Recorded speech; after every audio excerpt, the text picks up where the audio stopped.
இன்று கூட மெல்போர்ன் நகரிலே நடைபெற்ற அந்த மாநாடுகளிலே நம்முடைய குழந்தைகள் பாடுங்கள் என்று சொன்னவுடன் தமிழைத்தான் பாடினார்கள்.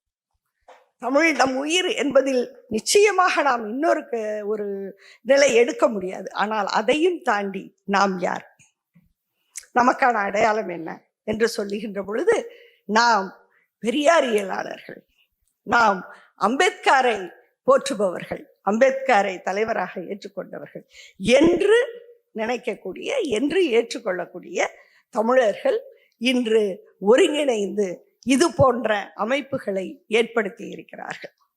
இதுதான் நாம் ஒரு மிகப்பெரிய, அது அமெரிக்கா, இங்கே கூட ஒரு நூல் வந்திருக்கு, அவர் தம்பி கூட அறிமுகப்படுத்தும் போது சொன்னாரே, அமெரிக்காவுக்கு போன ஜாதி அப்படின்னு நாங்கள் வெளியிட்ட நூல். அந்த நூலில் இப்போது நம்முடைய தமிழக அரசால் பாராட்டி கௌரவிக்கப்பட்டு இருக்கக்கூடிய அம்மா தேன்மொழி சுந்தரராஜன் பற்றிய பதிவு நம் அமெரிக்காவுக்கு போன ஜாதி நூலிலே இருக்கிறது. தேன்மொழி சுந்தரராஜன் அவர்கள் என்னென்ன செய்தார்கள், எப்படியெல்லாம் அங்கு சாதி நிலவுகிறது என்பதை அவர்கள் எப்படி பிரித்தறிந்து அந்த அரசாங்கங்களுக்கு தெரியப்படுத்தினார்கள் அப்படிங்கிறத நாம அதுல அந்த நூல்ல கூட நீங்க பார்க்கலாம்.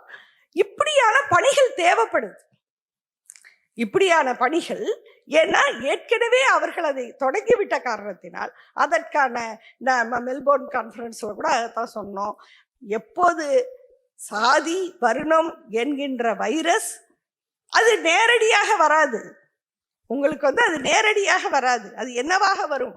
பண்டிகையாக வரும், விழாவாக வரும், கோயிலாக வரும், வழிபாடாக வரும், உங்களுடைய வேதங்களாக வரும், கீதையாக வரும், ராமாயணமாக வரும், மகாபாரதமாக வரும்.